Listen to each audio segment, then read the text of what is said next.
Hello दोस्तों, आज हम एक्सप्लेन करने वाले हैं फिल्म ओ रोमियो की। ये कोई आम लव स्टोरी नहीं है। ये 1995 की मुंबई की उन अंधेरी गलियों की कहानी है जहां प्यार भी खून से लिखा जाता है और भरोसा भी गोलियों की आवाज में टूटता है। एक तरफ है उस तरह एक ऐसा सुपारी किलर जो बंदूक नहीं उस तरह से इंसाफ करता है। दूसरी तरफ है अफसा, जिसका प्यार उससे छीन लिया गया, जिसके पति को एनकाउंटर के नाम पर मार दिया गया और जिसने कसम खाई जब तक हर गुनहगार को सजा नहीं मिलेगी वो चैन से नहीं बैठेगी। और बीच में है साजिश, धोखा और वो खेल जहाँ असली विलन आखिर तक छुपा रहता है। तो तैयार हो जाइए एक ऐसी कहानी के लिए जहां प्यार और बदला आमने सामने खड़े हैं। ये है ओ रोमियो, जहां रोमांस से ज्यादा खतरनाक है रिवेंज। वीडियो को अंत तक जरूर देखना क्योंकि असली ट्विस्ट अभी बाकी है। मूवी शुरू होते ही हम साल 1995 में मुंबई की एक जगह में उस्तरा नाम के एक आदमी को देखते हैं। वो अपनी अय्याशी के लिए एक लड़की को बुलाया था और वो उसी का इंतजार कर रहा था। तभी उसका एक बंदा जिसका नाम छोटू था वो आकर उसे फोन देता है। उस्तरा उस फोन में लड़की होगी समझकर बात करता है, लेकिन फोन पर कोई लड़की नहीं एक पुलिस वाला होता है जिसका नाम खान होता है।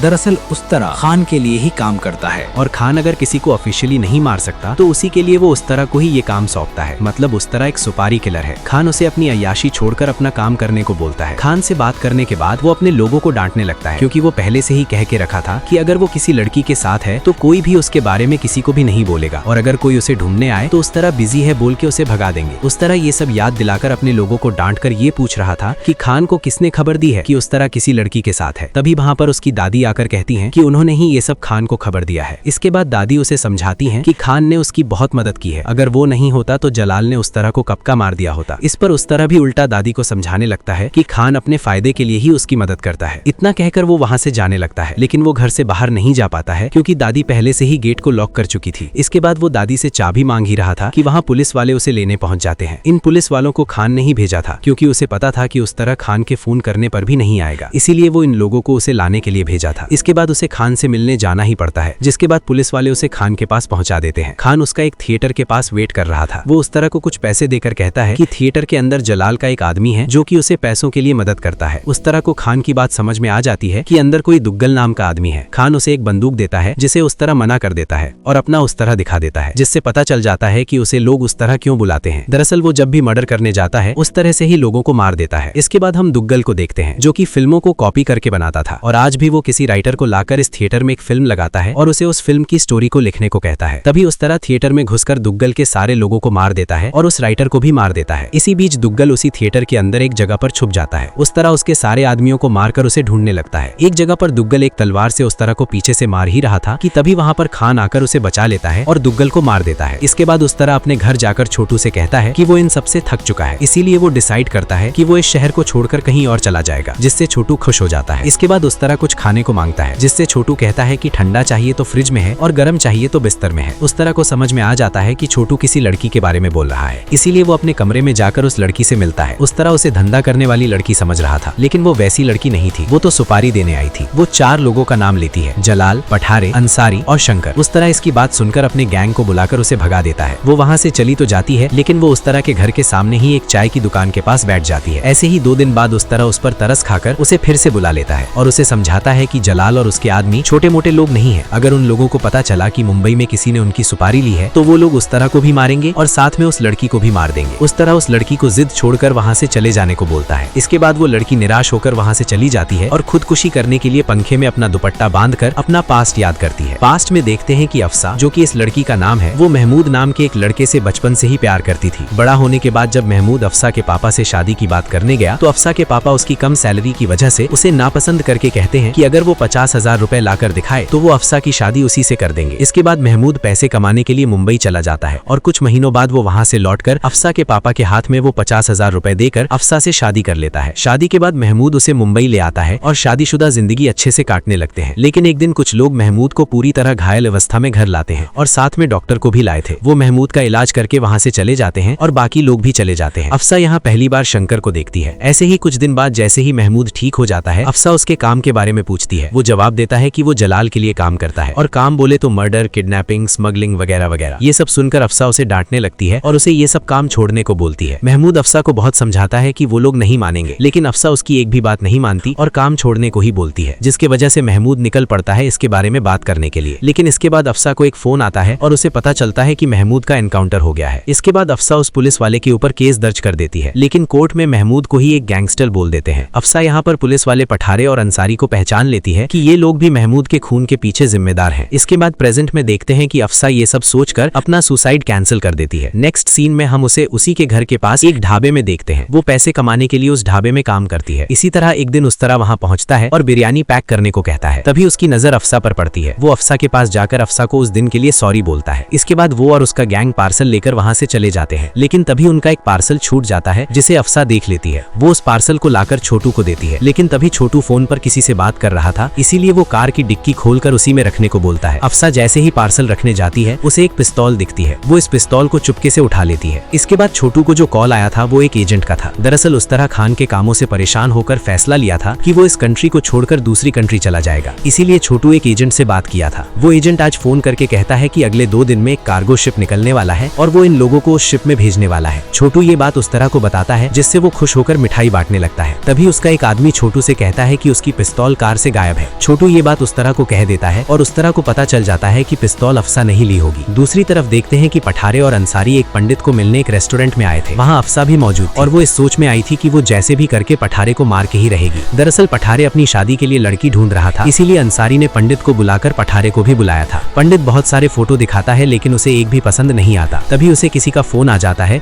जिसकी वजह से उसे वहाँ से जाना पड़ता है। अफसा जैसे ही उसे मारने के लिए उठती है, वहाँ काम करने वाले एक लड़के से टकरा जाती है, जिसकी वजह से उस लड़के के हाथ से चाय गिर जाती है।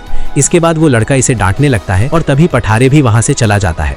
वो पठारे को तो नहीं मार पाई, लेकिन आज का टारगेट अंसारी को बना लेती है, इसीलिए वो अंसारी के पीछे पीछे वॉशरूम तक पहुंच जाती है और उसके ऊपर बंदूक तान देती है। वो अंसारी पर गोली चलाती उससे पहले अंसारी उसके हाथ से पिस्तौल छीन लेता है, जिसकी वजह से अफसा वहां से भागने लगती है। तभी अंसारी उसके ऊपर गोली चला देता है, जो कि अफसा की पीठ में लगती। वो अफसा को मारने ही वाला था कि उस तरह वहां पहुंचकर अंसारी को मार देता है। इसके बाद उस तरह अफसा को अपने घर लाकर उसका इलाज करता है। तभी छोटू को भी उस एजेंट का फोन आता है और वो पूछता है कि वो लोग सही समय पर शिप तक पहुंच पाएंगे कि नहीं। छोटू को पता चल गया था कि उस तरह इस लड़की को छोड़कर कहीं नहीं जाने वाला है, इसीलिए वो एजेंट को मना कर देता है।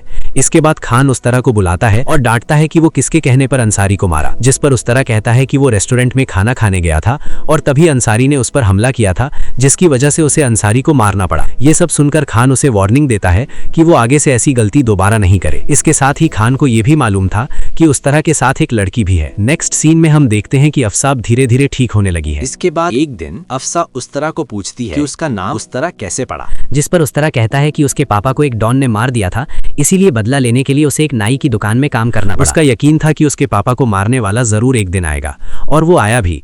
तभी इस मौके का फायदा उठाकर उस तरह ने उस डॉन को मार दिया और तभी से लोग उसे उस तरह नाम से बुलाने लगे। नेक्स्ट सीन में देखते हैं कि खान उस तरह को फोन करके नेपाल जाने को कहता है, क्योंकि जलाल के ड्रग्स नेपाल से होकर इंडिया आने वाले थे। खान चाहता था कि उस तरह जाकर नेपाल में ही उसके माल को डिस्ट्रॉय कर दे। इसके बाद अफसा उस तरह को कहती है कि वो घर जाना चाहती है, जिस पर उस तरह उसे पूछता है कि क्या अब वो बदला नहीं लेने वाली। अफसा कहती है कि अंसारी उसके पास ही था, फिर भी वो नहीं मार पाई और बाकी लोग तो इससे भी खतरनाक है, कैसे मारूंगी।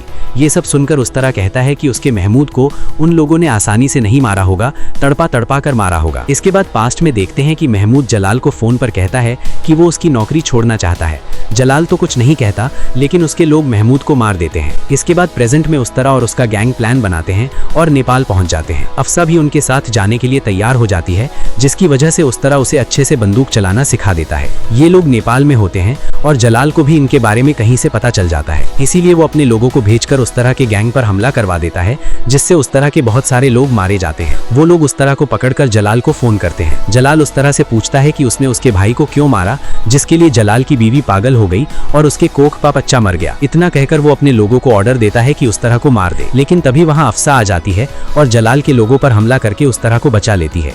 इसके बाद उस तरह जलाल को फोन करके कहता है कि तेरे भाई का कातिल, तेरे बच्चे को मारने वाला और तेरी बीवी को पागल करने वाला मैं नहीं, तू खुद है। नेक्स्ट सीन में उस तरह अपने गैंग के जितने भी लोग मरे उनका अंतिम संस्कार करता है। अफसा को पता था कि ये सब उसी की वजह से हो रहा है, इसीलिए वो उस तरह से पूछती है कि मेरे लिए क्यों इन सब की जान दांव पर लगा रहे हो, जिस पर उस तरह कहता है कि तुम्हें मेरे करीब लाने के लिए मुझे और कोई रास्ता नहीं दिख रहा था। इसके बाद वो लोग रात में वहीं सो जाते हैं। सुबह होने के बाद पता चलता है कि अफसा रात में ही वहाँ से चली गई है। उस तरह को समझ नहीं आता कि अफसा ने ऐसा क्यों किया। वो घर लौट आता है और खान को उसे ढूंढने को बोल देता है। इसी बीच बहुत दिन बीत जाते हैं, फिर भी वो अफसा को भूल नहीं पाता क्योंकि वो पूरी तरह अफसा के प्यार में डूब चुका होता है। उसकी ये हालत देखकर दादी छोटू की मदद से एक लड़की को भी लाती हैं, लेकिन उस तरह उस लड़की से भी खुश नहीं होता। वो सोचता है कि अफसा साथ नहीं है, लेकिन वो उसका बदला पूरा करेगा। इसीलिए वो शंकर के गोडाउन में अकेले ही जाकर हमला कर देता है। वो शंकर के सारे लोगों को मार देता है। शंकर को पता चल जाता है कि अगर वो यहाँ रहेगा तो जरूर मारा जाएगा, इसीलिए वो वहाँ से भाग जाता है। उस तरह उसके सारे लोगों को मारने के बाद गोडाउन को आग लगा देता है। इसके बाद पठारे और शंकर ये सब बात जलाल को बता देते हैं, जिसे सुनकर जलाल गुस्से में आ जाता है और उन दोनों को उस तरह को मारने के लिए 1 हफ्ते का टाइम दे देता है। इसके बाद खान को जैसे ही ये खबर मिलती है वो उस तरह को पकड़कर बहुत पीटता है। इसके साथ ही वो उस तरह को मुंबई से कहीं दूर भाग जाने को कहता है। इतना कहकर वो वहाँ से चला जाता है। उस तरह भी वहाँ से जाने लगता है और तभी उसकी नजर डस्टबिन में पड़े एक बिरयानी के पैकेट पर पड़ती है। उस पैकेट में एक रेस्टोरेंट का लोगो था। ये वही रेस्टोरेंट था जहाँ अफसा काम करती थी। तभी उस तरह सोचने लगता है कि अफसा जब पहली बार सुपारी देने आई थी तब भी वो उस तरह के लिए उसी रेस्टोरेंट से बिरयानी लाई थी और आज खान ने भी उसी रेस्टोरेंट की बिरयानी खाई है। इसके साथ ही खान उस तरह को मुंबई से बाहर क्यों भेज रहा है। उस तरह को खान पर शक होने लगता है, इसीलिए वो उस रेस्टोरेंट की मालकिन, जिसे लोग शिल्पा चाची बोलते हैं, उसका पीछा करता है। चाची कुछ दूर जाकर एक जगह रुक जाती हैं और किसी का इंतजार करने लगती है। तभी वहाँ पठारे आ जाता है और उसके साथ अफसा भी होती है। इसके बाद तीनों एक साथ शंकर से मिलते हैं। यहाँ पता चलता है कि अफसा ने पठारे से शादी कर ली है और अपना नाम भी चेंज कर लिया है। वो अपना नाम रानी शर्मा बताती है। इसके साथ ही चाची को उसने अपनी मौसी बना रखा था। यहाँ गणपति विसर्जन चल रहा था, इसीलिए सब मिलकर नाचने लगते हैं। अफसा यहाँ शंकर को मारने के लिए ही आई थी, जिसके लिए उसने एक अंगूठी रिंग बनवाई थी जिसका ऊपरी हिस्सा नुकीला था। वो मौके का फायदा उठाकर शंकर को एक ही मुक्के में मार गिराती है। तभी उस तरह भी अफसा के सामने आ जाता है, लेकिन वो अफसा को कुछ नहीं कहता क्योंकि अगर वो और कुछ टाइम वहाँ रुका तो पुलिस उसे शंकर के मर्डर केस में पकड़ लेगी, इसीलिए वो वहाँ से चला जाता है। इसके बाद उस तरह रात में चाची के घर जाकर इस सब के बारे में पूछता है, जिससे चाची डर के मारे कह देती है कि वो खान के कहने पर ही अफसा की मौसी बनी है और ये सब कर रही है। ये सब सुनने के बाद वो अफसा से भी मिलता है और उसे समझाता है कि उस तरह अकेले ही उसका बदला ले सकता है, वो ये सब क्यों कर रही है। इसके साथ ही वो अफसा को प्रपोज भी करता है, जिससे अफसा मना कर देती है। वो बोलती है कि वो उस तरह के प्यार को एक्सेप्ट नहीं कर सकती जब तक उसका बदला पूरा ना हो जाए। अफसा उस तरह के लोगों की मौत नहीं देख सकती थी, इसीलिए उस दिन छोड़कर चली आई थी। ये सब सुनकर उस तरह रोते हुए वहाँ से चला जाता है और अपने लोगों को खान, पठारे और अफसा के पीछे लगा देता है ताकि पता चल सके कि कौन क्या प्लान बना रहा है। दूसरी तरफ पठारे ने भी अपना एक आदमी खान के पीछे लगा दिया था। तभी एक दिन खान और अफसा एक ट्रेन में मिलते हैं। वहाँ उस तरह भी उन दोनों पर नजर रखने के लिए ट्रेन में मौजूद था। तभी उस तरह को छोटू फोन करके बता देता है कि पठारे अगले स्टेशन पर खान का इंतजार कर रहा है और उसे शक है कि खान उस तरह से मिलने गया है। उस तरह ये सुनकर डर जाता है कि अगर पठारे ने अफसा को देख लिया तो वो उसे मार देगा, इसीलिए उस तरह खान और अफसा को जाकर बता देता है कि पठारे अगले स्टेशन पर इंतजार कर रहा है। अफसा ये सुनकर अगले स्टेशन पर चुपके से उतरकर चली जाती है। इसके बाद पठारे ट्रेन में घुसकर खान और उस तरह पर हमला कर देता है, जिससे खान को एक गोली लग जाती है। खान को घायल देखकर उस तरह का दिमाग हिल जाता है क्योंकि उस तरह खान को अपने बाप जैसा मानता था। गुस्से में आकर वो बिना डरे सभी पुलिस वालों को मारने लगता है, लेकिन तभी उसे भी गोली लग जाती है, जिससे वो बेहोश होकर नदी में गिर जाता है। इसके बाद पठारे मीडिया को कहता है कि उस तरह पुलिस एनकाउंटर में मारा गया है और खान जख्मी होकर हॉस्पिटल में भर्ती है। ये सब सुनकर अफसा बहुत रोती है। चाची उसे समझाती है कि खान भी नहीं है और उस तरह भी मर चुका है, इसीलिए वो यहाँ से भाग जाए, लेकिन अफसा मना कर देती है और कहती है कि जब तक जलाल नहीं मर जाता वो कहीं नहीं जाएगी। तभी वहाँ पठारे आकर अफसा से कहता है कि वो दोनों हनीमून के लिए स्पेन जाने वाले हैं क्योंकि उन्हें जलाल ने बुलाया है। नेक्स्ट सीन में हम पठारे और अफसा को स्पेन में देखते हैं। वहाँ एक पार्टी चल रही होती है। अफसा इसी पार्टी में जलाल को मारने का फैसला करती है और उसने वही रिंग पहनी थी जिससे शंकर को मारा था। वो जैसे ही जलाल पर हमला करने जाती है, जलाल उसका हाथ पकड़ लेता है। इसके बाद पठारे वहाँ आकर उसके हाथ से वो रिंग निकाल देता है क्योंकि खान के घायल होने के बाद खान के ऑफिस में अफसा का पासपोर्ट देख लिया था। इसके बाद पठारे अफसा को बहुत पीटता है और जलाल से उसे मारने का ऑर्डर मांगता है, लेकिन जलाल उसे ऑर्डर देने के बजाय डांटने लगता है क्योंकि उसे यकीन था कि उस तरह अभी भी जिंदा है। वो कहता है कि अगर उस तरह मरेगा तो उसे खुद मालूम पड़ जाएगा। इसके बाद जलाल अफसा को ही पठारे को मारने को कह देता है, जिसके बाद अफसा पठारे को मार देती है। अगले सीन में देखते हैं कि उस तरह अभी भी जिंदा है और उसका इलाज चल रहा है। ठीक होने के बाद जैसे ही उसे पता चलता है कि अफसा स्पेन में है, वो उसे लाने और बदला पूरा करने स्पेन निकल पड़ता है। वो स्पेन में जलाल के घर पहुंचता है और तभी उसकी मुलाकात जलाल की बीवी राबिया से होती है। दरअसल उस तरह पहले जलाल के साथ ही काम करता था, लेकिन एक दिन जलाल देश से गद्दारी करते हुए दुश्मनों से हाथ मिला लेता है। राबिया को जैसे ही इसके बारे में पता चलता है, वो ये खबर इंडिया में खान तक पहुंचा देती है, लेकिन ये बात जलाल के भाई को पता चल जाती है और वो राबिया को पीटने लगता है। तभी उस तरह जाकर जलाल के भाई को रोकता है और इसी बीच राबिया के हाथों गोली चल जाती है, जिससे जलाल का भाई मर जाता है। उस तरह सारा जुर्म अपने सिर लेकर वहाँ से भाग जाता है। प्रेजेंट में राबिया उस तरह को देखकर खुश हो जाती है और उसे चाबी देते हुए अफसा किस रूम में है बता देती है। उस तरह वहाँ जाकर अफसा को बचा लेता है। दूसरी तरफ हम जलाल को एक प्लेग्राउंड में देखते हैं। दरअसल जलाल हमेशा यहाँ सांड और इंसान के बीच लड़ाई करवाता था और कभी खुद मैदान में उतर जाता था। आज भी वो लड़ाई के लिए आया था। तभी उसे उसका आदमी फोन करता है कि उस तरह ने घर पर हमला करके अफसा को छुड़ा लिया है और राबिया भी उसके साथ है। ये सुनकर जलाल राबिया से अकेले में मिलता है और राबिया उसे सब सच बता देती है कि उसके भाई को उस्तरा ने नहीं